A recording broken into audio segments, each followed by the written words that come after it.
Bawat araw ay may dalang mga posibilidad ng tagumpay o kabiguan, ng ligaya o lungkot. Kaya marapat lamang na tanggapin si Jesus bilang tagapagligtas at Panginoon. At matapos yun ay panariwain ang katapatan at paglapit sa Kanya bawat araw o day by day. Ang day by day ay naglalayong umalalay sa pang-araw-araw na pamumuhay. Narito po si Kuya Ed Lapis sa mensaheng pinamagatang One Step Backward.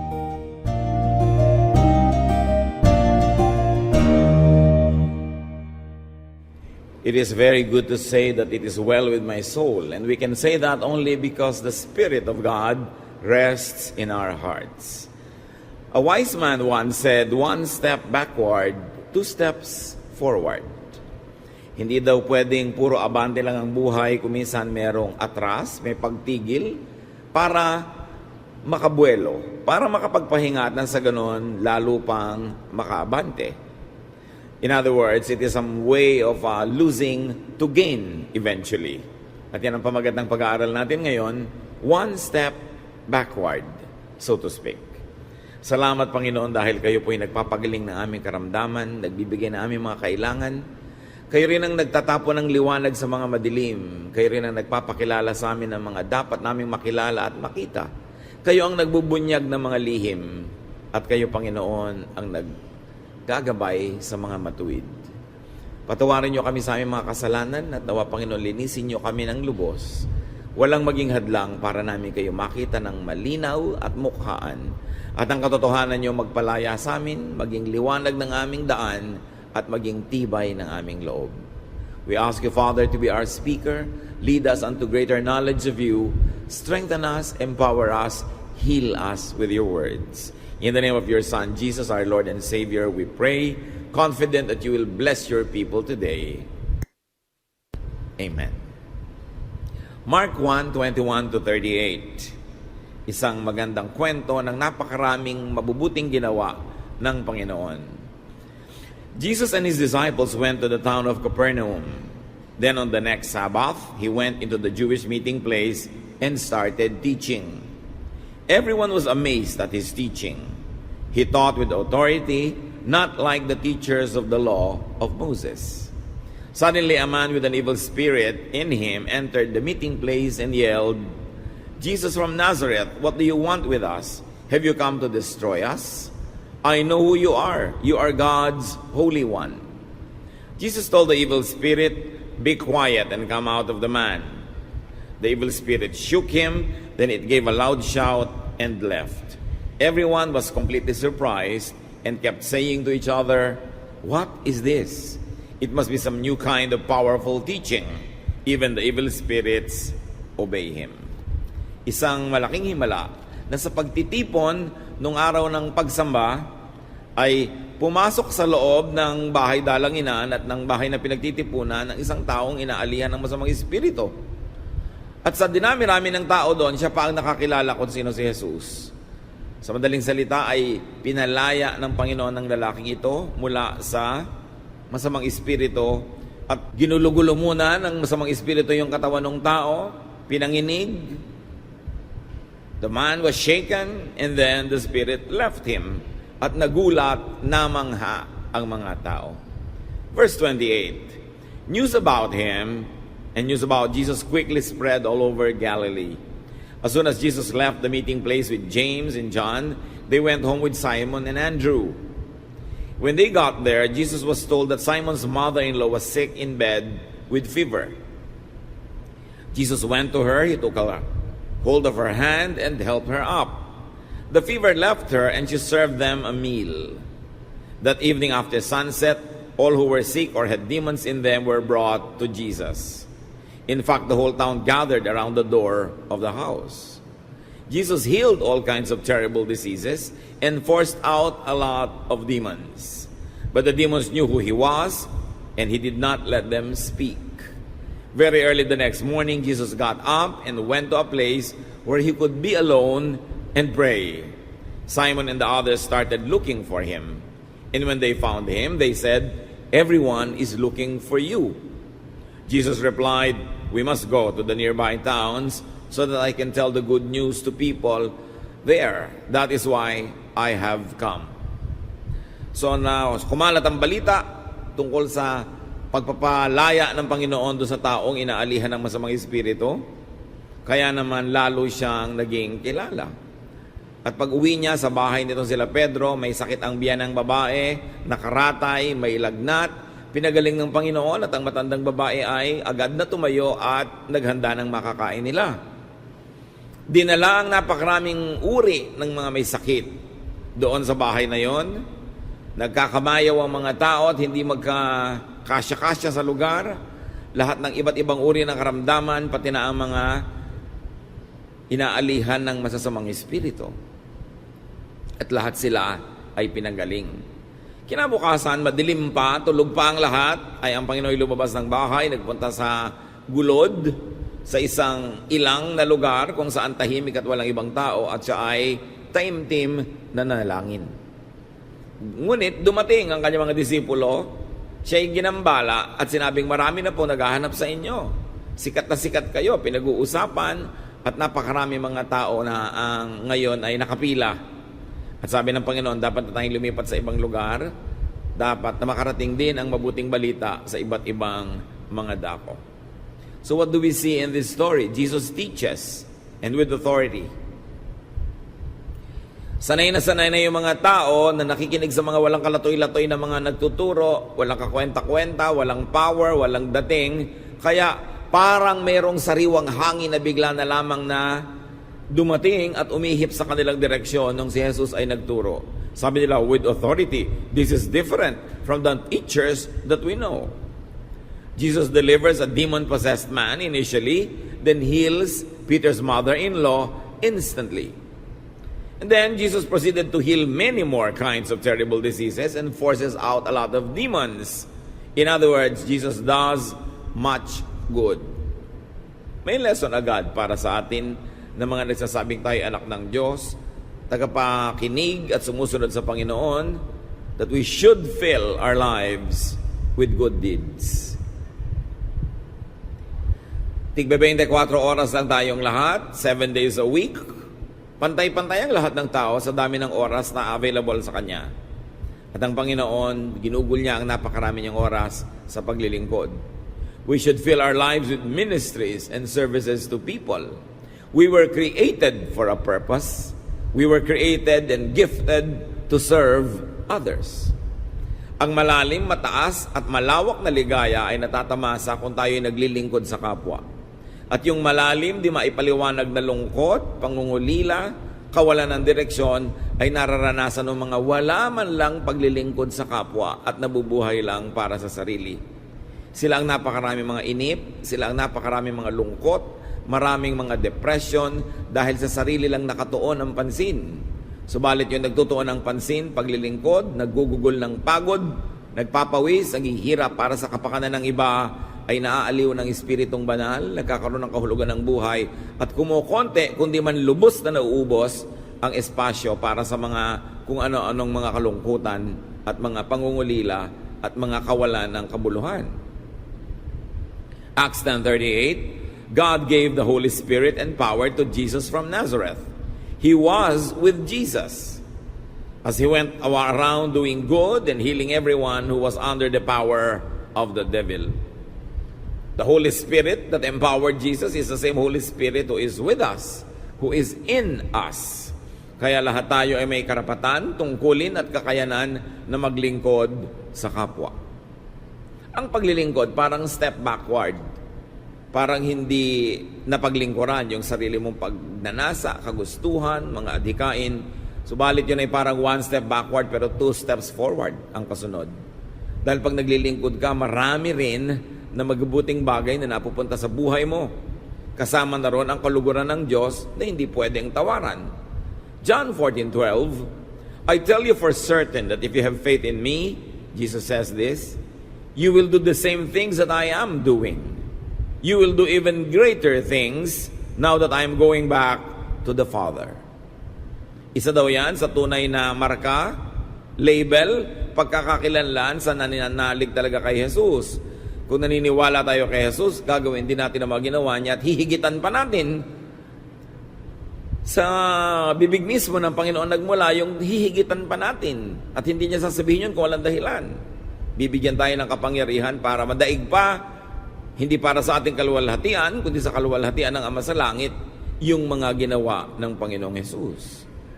Philippians 1:11, Jesus Christ will keep you busy doing good deeds that bring glory and praise to God. Yan, magiging okupado tayo, punong-puno ng activities, abalang-abala, at ang Panginoong Jesus daw ang may kagagawa nun. Tinuturuan tayo, binubunsod tayo, tinasamahan, inaakay, para maglingkod sa kapwa at gumawa ng mga mabubuting bagay. It's pure religion to do good deeds. Sometimes yung salvation by faith na abuse ng maraming Bible-based Christians to the point that it becomes a license not to do anything good anymore. Pero kung tunay na tumanggap tayo ng kabutihan na ginawa ng Panginoon, ang buting ito ay magmumultiply, dadami at uulitin at gagawin din natin.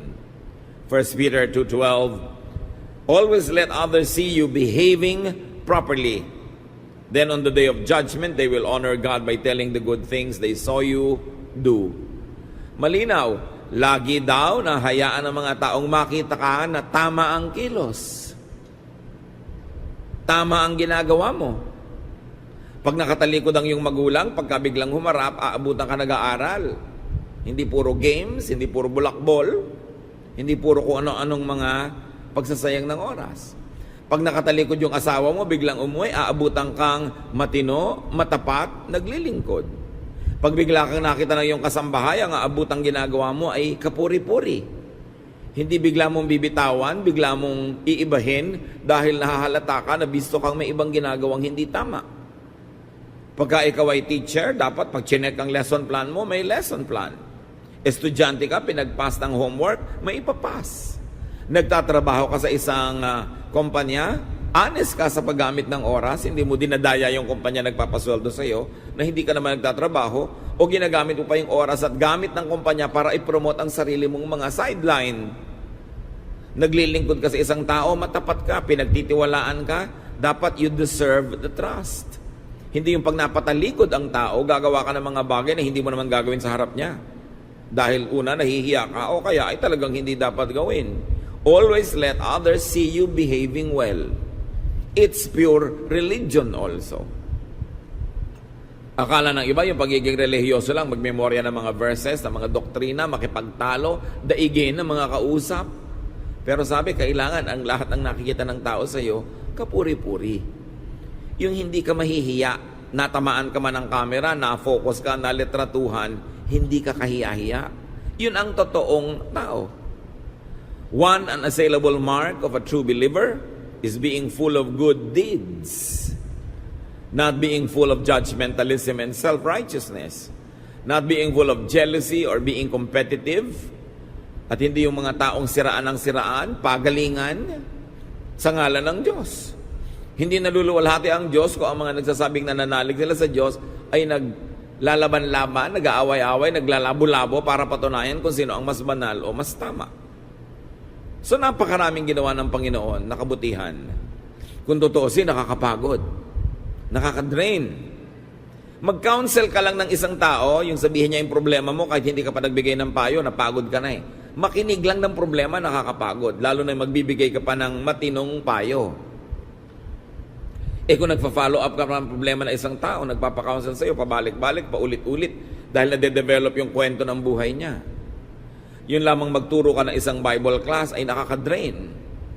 Preaching can drain you. Service can drain you.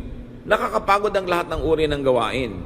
So after rigorous work, what do we see Jesus doing? And this is the heart of the matter that we like to focus on. Jesus gets up early in the morning,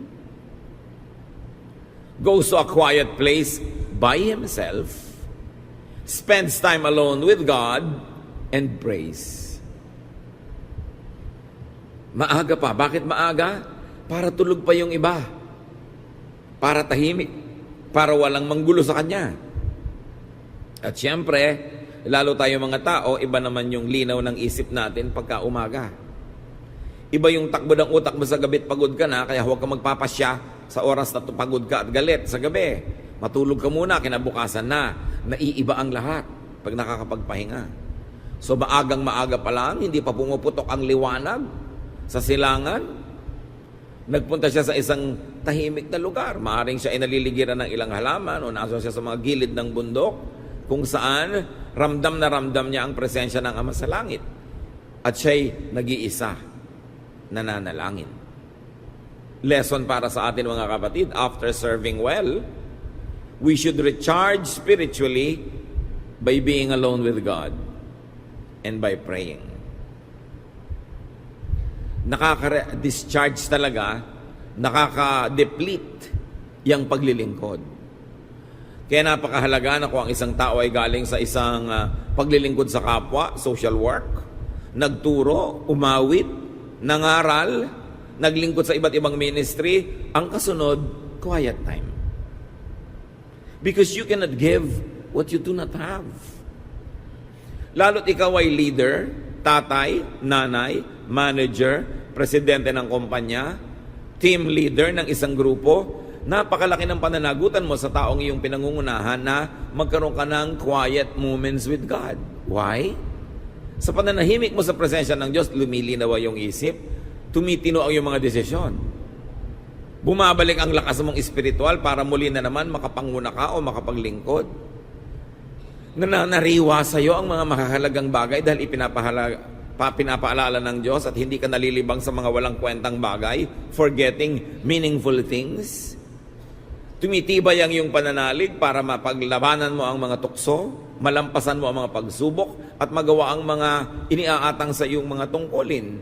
Kaya ang isang taong merong malaking pananagutan, lalo na sa kapwa, lalong dapat madalanginin. Lalong dapat maraming oras ng pananahimik, pagdarasal, pagbubulay-bulay. At kahit yung wala ka lang iniisip, para naman walang laman yung isip mo at makausap ka ng Diyos dahil hindi siya kailangang makipagsiksikan at pumila para lang makapasok sa loob ng iyong isip. Ephesians 6:18, never stop praying. Always pray by the power of the Spirit. So the first important habit is to make or to develop further, or if you have left, to return to praying. Maganda itong review sa panimula ng taon, sa panimula ng anibersaryo, sa panimula ng anumang season. Kumusta ang personal prayer life? Madalas ito ay nawawala, lalo na sa mga naglilingkod. Yung may mga ministry, lagi nagmamadali, laging nagkakandarapang makamit ng mga deadlines. At kasi akala nila habang naglilingkod sila, parang prayer na rin yun. No! Bakit hindi kasabay na ginagawa ng Panginoon yun? Naglilingkod siya tapos bigla siyang nanahimik, lumayo sa karamihan at nanalangin dahil talagang magkaiba yun. Yan ang unang ginagawa ng tao nakakakilala sa Panginoon, nagsisimulang mag-aral ng Biblia to set time for personal relationship with God, for personal prayer, fellowship, and meditation. At kung siya ay lumalago na sa Panginoon, lalong lumalago pa dapat yung quality ng kanyang quiet time. At kung tulad ng ilan, ay nalimutan na yon, nawala, tumalsik, dahil naitaboy ng maraming kaabalahan, dapat ibalik sa buhay natin yon. Sino tayo doon? Yung magsisimula pa lang, yung magde-develop, o yung magbabalik ng prayer life, ng meditation, ng quiet time. Yung mga unang-unang mga panahon na ang tao ay nagiging mananampalataya, maraming time for that eh. Pero the first symbol, the first sign of backsliding is declining quiet time. Declining personal moments with God.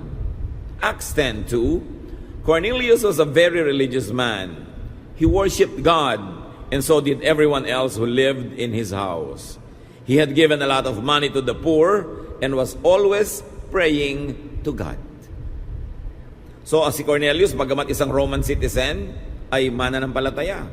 Siya at ang kanyang sambahayan ay laging nananalangin, at sa kanyang paggawa ng kabutihan at kawanggawa, hindi nawawala ang personal na pagdarasal. Good deeds and prayer go together.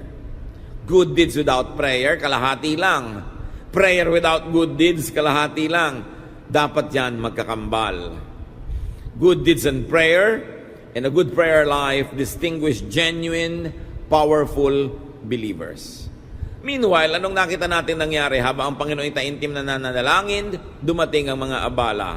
Peter and the others look for Jesus. Pagising ng mga disciples, sakita nilang nawawala ang Panginoon doon sa kanyang higaan, agad-agad na sila naghanap. Peter and the others tell him how everyone seeks him. They disturb his aloneness and communion with God by interrupting his quiet time. Kaya naman, ang Panginoon ay lumayo, nagpakalayo-layo. Siguro kung doon lang siya nananalangin sa tabi ng kanyang higaan, agad-agad siyang naabala. At least ito, hinanap pa siya, nagtagal pa, nagkaroon pa siya ng longer time to pray. People can really interrupt, even well-meaning people. Kaya nga ang dapat na gawin, kung sa palagay nyo, aabalahin kayo agad ng asawa ninyo, ng mga anak ninyo, ng mga tungkulin nyo sa buhay, agahan ang pagising para manalangin. Kung kailangan ay 5 o'clock, gising na kayo dahil magsisimula na kayong magbadali, 4:30, gigising na para manalangin. You teka, 30 minutes yon. Pwes matulog ng mas maaga. Bawasan ang TV. Bawasan ang walang kakwenta-kwentang pagsasayang ng oras bago matulog. Yung kutakot-takot na games. Kung ano-anong mga Facebook na ang haba-haba, mas mahaba pa sa quiet time. Pag mas mahaba ang Facebook nyo sa quiet time, nako, mali yan. Ilalagi nyo ang sarili nyo pag nag-Facebook, pagka nag-i-internet at gaano kahaba yung prayer. Biruin nyo, ang tagal nyo nakikipag-connecta sa tao tapos yung Diyos konti lang. Kaya inagahan ng Panginoon. Kaya siya nag-iisa. They did not read body language. Sinabi na ngang, nandun ako, malayo, nag-iisa. Anong ibig sabihin ng body language? Huwag mo akong abalahin, huwag mo akong puntahan, huwag mo akong samahan. Dahil kung talagang gusto ko makipagkwentuhan sa inyo, nandito ako. Kung gusto kong malapit, hindi na ako lumayo. Maraming tao ganon. Meron tayong isang napakasikat na artista na naging mananampalataya at sumali sa isang local church. Ang aga-aga niyang pumupunta sa local church para manalangin. Hindi na siya makabuo ng isang sentence ng panalangin. Lagi may kumakalabit dahil gusto magpa-picture. Mga brothers and sisters in the Lord na nang-aabala sa nananalangin. Kung minsan nananalangin ka, nagwa-worship, kakalabitin ka, magpapapicture. Hindi naman masama magpapicture kung nasa lugar. Katulad nito, nananalangin ng Panginoon, sabi, ang dami-dami na pong tao naghihintay na sa inyo. Hindi ba alam ni Lord John? Hindi ba kaya nga siya lumayo para huwag abalahin? Pero inabala pa rin. Peter and the others were focusing on his popularity and success. So niya, successful ang ministry natin. Ang daming tao, ang hindi nila nababatid, kaya nagsasaksid ang ginagawa ni Jesus dahil sa kanyang prayer life. Dahil sa kanyang pakikipagniig sa Ama sa Langit. Na kung meron kang nakikitang ginagamit ng Panginoon to teach, to preach, to heal, to minister, hayaan mong mapag-isa dahil doon siya kumukuha ng lakas para makapaglingkod sa iyo sa mga public moments. Kailangan merong ganong space. Peter and the others were suggesting that he goes back to the same crowds. Ang dami na po. Which the Lord very indirectly refused. Sabi niya, dapat tayong lumipat na sa ibang bayan-bayan para sila man makarinig ng mabuting balita. So people close to Jesus were taking him away from the private time and from the private space of prayer. People close to you are the ones who will do that. Asawa, anak, kapatid, sweetheart, whatever. Pag nagpe-pray naman kayo, biglang nanginig lang yung cellphone, titigil pa sa pagpe-pray para magbasa lang ng text na, hugs, hugs. Makakapaghintay yun. Na-interrupt ba dapat ang prayer? Hindi naman yun ganun kahaba. People close to him were taking him to public appearances. Why? Because it made them feel good. It made them feel popular. They were excited about the fruits of Jesus' power and appreciative of its source. Private, quiet time. Pag nakakakita tayo ng mga effective servants of the Lord, blessing ni Lord, grace ni Lord, at prayer. Prayer ng taong ginagamit at prayer ng mga tao para sa Kanya. So hindi laging dapat inaabala yan. When you are useful, fruitful and effective, famous, people will look for you and want you. People will pressure you into being always there as they wish. Because people will treat you as public property. Dapat nating ma-appreciate dito yung very nuanced rejection of the Lord doon sa clamor for Him to be popular. Ang dami na pong tao, hinahanap kayo, nag-move sila to the next town. Hindi yun ang binalikan nila. Maraming kilos ang Panginoon na parang kakaiba, pero pag-aralan mo, kung binalikan niya yon, di ba balikan niya uli bukas sa makalawa, magkakaroon na ng demand para sa Kanya. Because the public can really treat you as if you were their property. Pero hindi yon ang kinonsinti ng Panginoon. So, if people want you, if people want your time, if people want your attention, it is up to you to keep your quiet time. It's up to you to keep your focus on what really matters. You're a nursing mother, you are raising young children, you have many duties, kailangan ipaglaban, ihanap ng panahon at lugar ang ating quiet time dahil kailangan natin ng balance. The problem with successful artists, successful first movies or first books or first work, nakakabigo pagka tinignan mo na yung sequel. Minsan merong gagawa ng magandang libro dahil successful, gagawa ng pangalawa, wala nang kwenta. Merong pelikula ang ganda-ganda, nag-click, gagawa ng pangalawa, wala nang kwenta. You know why? Kasi kaya yung una, ganun ka-successful, ang lalim ng pinagkunan. Ang haba, ang lawak ng karanasan at dunong na nagpunta doon. Tapos gagawa ng pangalawa, ilang linggo lang o ilang buwan para samantalahin yung pagiging uso. Wala nang pinagkukunan, repetition na lang. Kaya low quality, nakaka-disappoint. At ganun din, yung mga spiritual giftings, mga pagtuturo, pagpapagaling, malalim ang pinagkukunan yan. Kaya kung sino man ang dinadaluyan ng ganung pagpapala, dapat bigyan natin ng time and space para ma-recharge.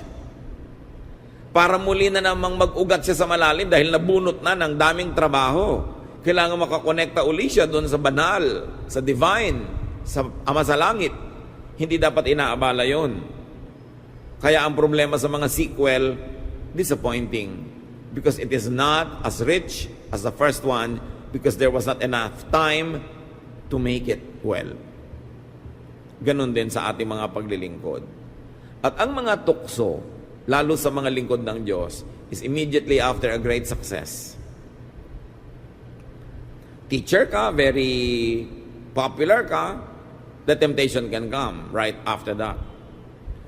Meron kang ginawang mission, singer ka, ang dami-daming na-bless, the temptation comes immediately after. The temptation na maging mayabang, temptation na makalimot, temptation na malibang, kaya kailangan prayer ka agad. Kailangan luhod agad. Kailangan recharge agad spiritually. Nagsasaksid ka sa negosyo, doon ka dapat ma-recharge. Kasi mas malaking trial ang success kaysa failure. Why? When you fail, you are forced to pray. But when you succeed, sometimes you forget to pray because successful ka naman. Parang walang need. Sikat ka naman, maraming gagawin, maraming choices, you're mobile. So mas mahirap the trial, mga kapatid, ang tagumpay kaysa kabiguan. Mas maraming taong nalalayo sa Diyos dahil sa tagumpay, hindi dahil sa kabiguan. Dahil yung mga nabibigo nga, lalong kumakapit sa Diyos. Liban na lang, matuksong magtampo at lumayo sa Diyos, which is bad. Kaya yung nagtatagumpay, yung mabunga tulad ng Panginoon, nakapagpagaling, nakapagpalaya sa mga masasamang espiritu, nakapaghimala, dasal agad ang ginagawa.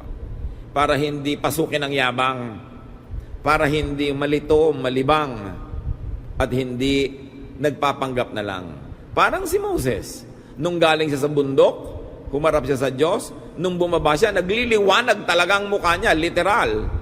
Kaya yun naman, nung kumukupas na yung liwanag, nagbelo na si Moses para hindi mahalata ng mga tao na kumukupas na yung liwanag at wala na. Kasi ang tagal na niyang hindi humaharap sa Diyos. Kaya napakahalaga yung tunay na pagharap. At yan ay ginagawa natin sa pamamagitan lang ng panalangin because God is only a prayer away. Sa mga taong hindi naman tabi ng bundok, walang gulod, maliit lang ang inyong bahay at marami kayong gagawin, hindi nyo na kailangan pumunta sa malayong bukid sa gilid ng isang bundok para mapag-isa. Ipikit nyo lang inyong mata, kahit naliligiran kayo ng maraming tao, ay mapag-iisa na kayo kasama ng Diyos. In that case, privacy is in the mind and in the mindset.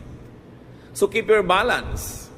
Napakahalaga na lagi tayong na-charge. Cellphone nga charge. Spirito pa ba? Kitang-kita nyo kasi sa cellphone pag low bat. Hindi natin nahahalata kumisan sa spirito natin pag low bat. Paano nyo mahahalata? O eto, magagalitin ka na. Wala ka ng pasensya sa kapwa. Selfish ka na uli. Puro ako, nasaktan ako, damdamin ko, kailangan ko, gusto ko. Low bat yon, spiritually speaking. Ini-insist ko yung gusto ko. Makasarili ako, nagiging sakim na yata ako, nagiging unreasonable. Low bat yon. At kung yung mga tao nagpapanik pag low bat na ang cellphone, dapat magpanik pag low bat ang espiritu. At ang maganda nito, hindi nyo na kailangan ng kung ano-anong gadget para mag-charge. Just be alone with God and pray. Be quiet enough so that you can hear the soft voice of the Spirit. Kung may isang simpleng bagay na dapat simulan, i-develop o balikan kung nakalimutan, quiet time. So Jesus resists the temptation to have a part 2 of what He had done. Jesus tells them that they should move to other places to serve there as well. Yan ang temptation ng mga nagsasucceed, mag-part 2. Kaya yung mga pintor na sobrang successful yung style, hindi na makaalis sa style na yon kasi inang mabili. Parang 10 years na yata, 5 years na puro kwadradong bahay ang ginagawa nitong pintor na to, hindi na ba siya asenso? Kasi mabili. In that case, commercial success ruins the artist. Naging pera-pera na lang. Nakita nyo yung mga artista na sa simula, click na click sa isang uri ng role. Mamaya uulitin na naman yon sa pangatlong pelikula, yun ulit yung role nila hanggang gas-gas na. Alam na wala nang ibubuga to, yun na lang nang yun. Ganon na lang ang arte niya habang panahon. Kasi replay ng replay. It can happen sa ministry. Pag may nag-click na isang ministry, replay ng replay, pero may panahon, may lugar ang lahat. We should all move on. Hindi ko mo yan nag-click, lagi mong uulitin. Kasi ang pagkiklik ng isang bagay, may tama ring timing. People change, the world changes. So ang mga ginagawa din natin, patuloy na umaandar. We should not sit on past accomplishments. We should not be tempted to repeat our successful activities hanggang magasgas ng magasgas. Philippians 3:13, my friends, I don't feel that I had already arrived, but I forget what is behind, and I struggle for what is ahead. Ang daming pwedeng application yan. Kung artist ka, may na-develop kang style, tapos nag-click, ang daming bumibili, don't feel that you have arrived, na yun na lang talaga ang destination mo, at hindi ka naalis doon. That's why many progressive artists are not comfortable with very commercial artists who never live their style just because it sells. Ganon din sa spirituality. Pati ang ating pag-unawa ng isang bagay dapat umaasenso. Kung ang pag-unawa mo sa isang verse 10 years ago, the same 5 years ago, the same now, nasan yung changing from glory to glory? At tayo din naman mga tao, dapat bukas ang isip natin sa umaasensong kaisipan sa paligid. Handa tayong makarinig ng mga bagong kaliwanagan, mga bagong hugis at anyo ng katotohanan na nakabase sa iisang verse din naman. Dahil palalim ng palalim, palawak ng palawak ang pagkaunawa natin sa mga espiritualidad na ating minimithing makamit. So sabi niya, I forget what is behind. Kahit pa successful yung ministry, hindi ako matetempt na laging ulitin ng ulitin. Kailangan kasi may iba naman. Tayo noon, gumagawa tayo ng mga pistang Kristiyano, at ito'y talagang lumaki ng lumaki, napakarami umaatin, pero alangan mang gano'n na lang gawin natin, lumaki na tayo ng lumaki. Every year may temptation. Alin kaya ang mas magandang pista? Ano kaya ang mas bonggang pista? Alin ang mas malaking pista? Alam niyo yung kwento tungkol sa palaka na nagpalaki ng sarili niya, naghangin, tapos sumabog na siya. So what we did, we stopped it. At sinabi natin, mga daughter churches na natin sa mga probinsya, kayo yung magbista. Gumawa tayo ng mga pabasang Kristiyano, alam naman taon-taon, yun na lang. Kailangan ma-reinvent. It must go to another level of consciousness. At pwedeng yung ganong basic, fundamental, ituloy ng mga daughter churches natin. Nagsisimula pa lang sa ganong klaseng consciousness. You cannot keep repeating yourself and use the same trite formula as if you are in business. Kailangan umaasenso, lumalago ang espiritualidad. Personally and corporately as a church. We should move on and do more for others. Hindi doon na lang nang doon naglilingkod dahil click ka doon. Kailangan lipat. Marami kasing nangangailangan pa. We should seek new beneficiaries, new people to serve. So sabi, 1 step backward, 2 steps forward. Quiet time might seem a step backward. Mukhang sayang ang oras. Nagmamadali po ako, wala na akong oras magdasal. Hoy, lalong dapat kang maghabaan ng dasal mo. Kasi sa yung daming gagawin, isang pagkakamali lang yan, maaaring masira yung buong araw, ang laki ng damage, mas marami kang gagawin, mas magdasal ka. Hindi pwedeng, busy po ako ngayon, wala akong time mag-pray. Abay, lalo mo dapat isingit kasi busy ka pala, mas nangangailangan ka ng grasya ng Diyos. Hindi mo pwedeng baliwalain. Aloneness with God gives balance for our immersion in the crowds. Quiet time gives balance for our noisy time, which is the majority of what we do. Being alone with God, praying to God, recharges our spirit. Doing less allows us to do more. Kaya sinabi natin kunwari 1 step backward, but actually 2 steps forward yan. Give God space. Kailangan may space. Magpapasya kayo, mahalagang desisyon, pray first. Napaka-urgent, talagang napakahalagang desisyon, pray first. Seek the prayer support of other people who are spiritual. Make sure you have enough quiet time and aloneness, especially if you're a busy, fruitful, and active person. Hindi sapat, mga kapatid, na meron kayong prayer warriors, so to speak. Minsan makaka-receive ka ng text, "My dear prayer warriors, please pray for me." Ha? Warrior mo kami? Ikaw pala ang general, kami ang mga private.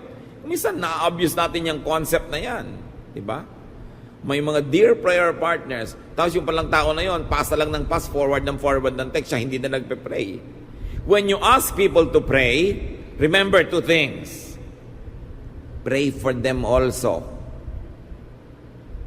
And number 2, make sure you are the first one to pray about what you want them to pray for. Gusto mo ipag-pray ka nila na gumaling, ikaw muna yung mag-pray at ipag-pray mo rin sila. Prayer is a two-way street. Kaya nga, may Diyos, may tao, two-way, no? At ganoon din sa pakikipag-pray with other people. Huwag ka lang utos ng utos sa iba na ipag-pray ka. Ipag-pray mo rin sila. Sa katunayan, sa pagpe-pray ng isang tao, kung siya man ay nalalayo sa Diyos, bawat saglit ng panalangin, humahakbang siya palapit at pabalik sa Diyos.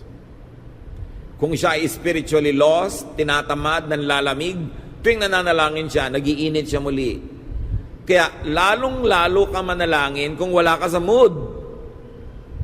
Lalong-lalo ka manalangin kung parang ayaw mo na manalangin dahil parang sakit yan. Yung halos parang gusto mo nang bumigay dahil naiiba na yung takbo ng iyong katawan at isip, lalong dapat kang lumaban.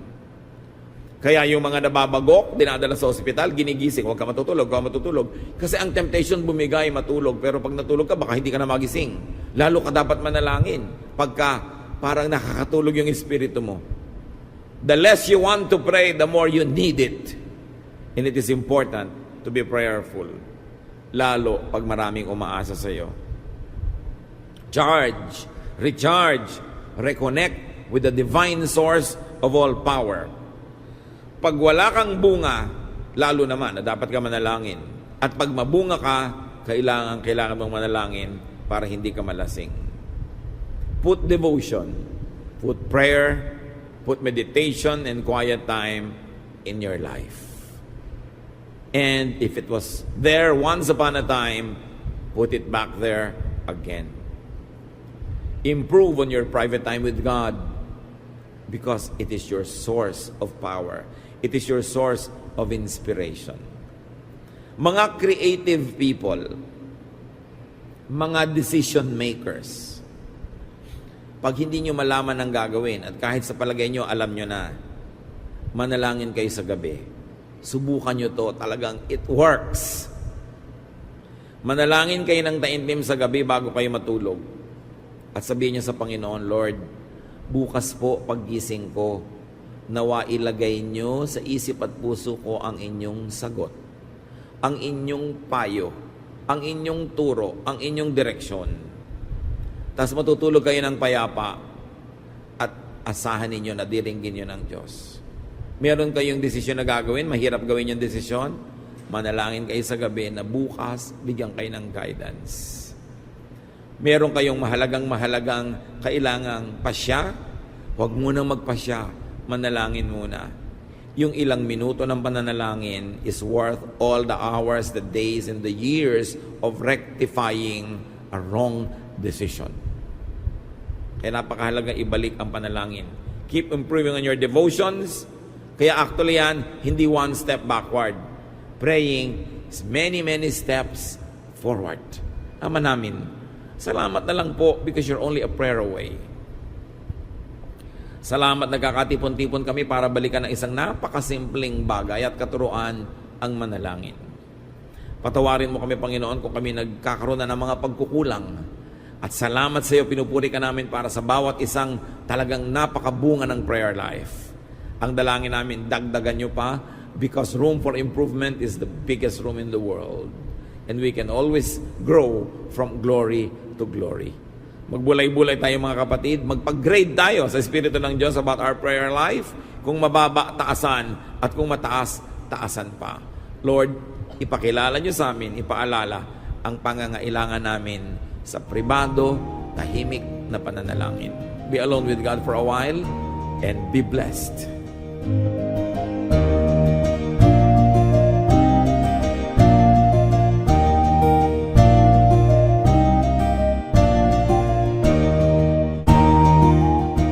Ang katatapos pong mensahe ni Kuya Ed Lapis ay pinamagatang One Step Backward.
Matatamis ang spaghetti ng Pilipino. Yung spaghetti naman talaga, maasim yan eh. Sinisikmura naman ang Pilipino kung kakain nun. So anong gagawin niya sa spaghetti? Tatamisan niya, ibabagay niya sa kanyang panglasa. Akala ng mga tao, westernized ang Pilipinas. No. Westernization is just a thin veneer. When you scratch on that very thin surface, you will find the indigenous Filipino alive and kicking. Tulad ng spaghetti. Iniiba natin ang mga dumarating. Pinababagay natin sa ating panlasa. And it is a tool to survive. And sometimes not only to survive, but also to prevail. So, gusto nating matamis ang spaghetti, tamisan. Pinoy eh.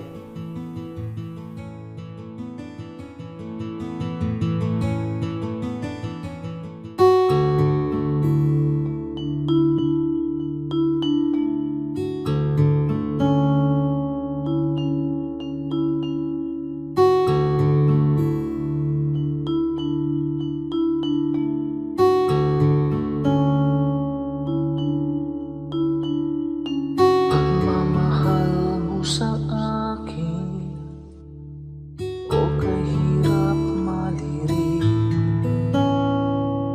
dating sarado ang isip kay kitig. Mulian kang nakilala, ang pananaw na wasto sa kapwa-tao nais mo.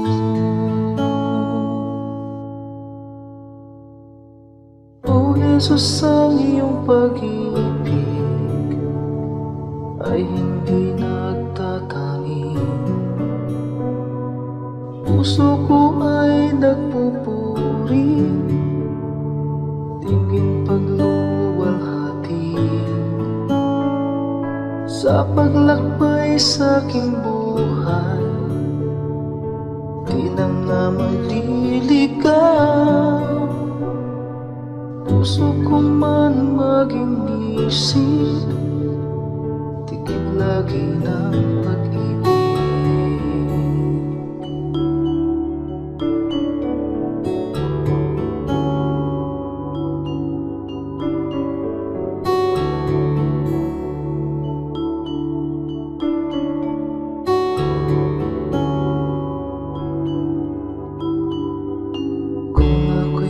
Salita man, wika ng bawat tao. Kung pag-ibig ay wala, tila batingaw. Ang dalisay na pag-ibig ay mapagpahinuhod at hindi nga nagkukulang kailanman. O Jesus, ang iyong pag-ibig ay hindi nagtatangi. Puso ko ay nagpupuri, tingin pagluwalhati sa paglakbay sa aking buhay. Di na nga maliligaw, puso ko man maging isip, tigil lagi ng pag-ibig. O Jesus, ang iyong pag-ibig ay hindi nagtatangi. Puso ko ay nagpupuri, tingin pagluwalhati sa paglakbay sa aking buhay. Di na nga maliligaw, puso ko man maging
Tulungan mo akong ang buhay ko'y maiayos.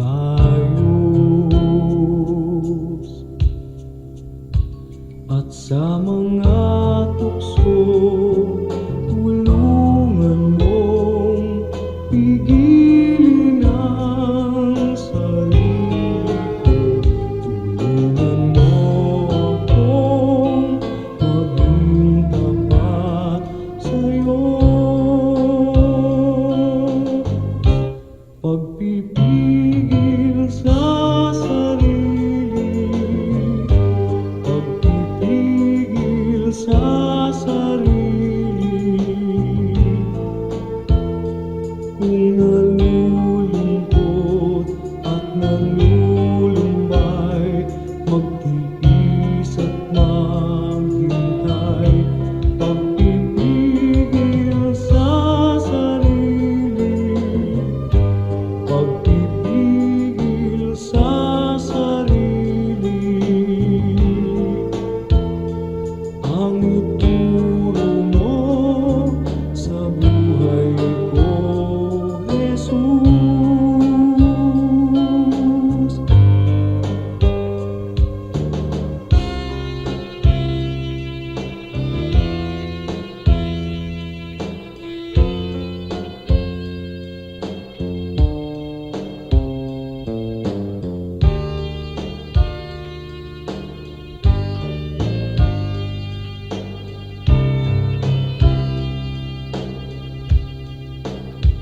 At sa mga tukso'y tulungan mong pigilin ang sarili ko.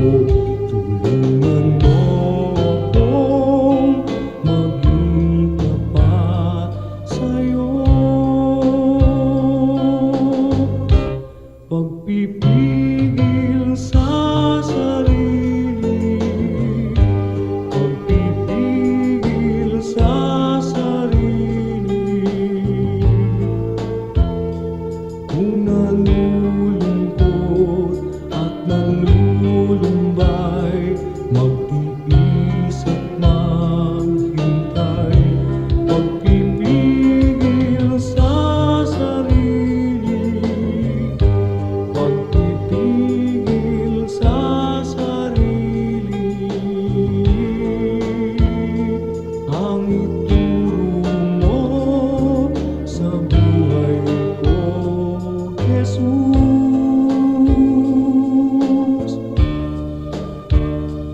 Ang ituro mo sa buhay ko, Jesus.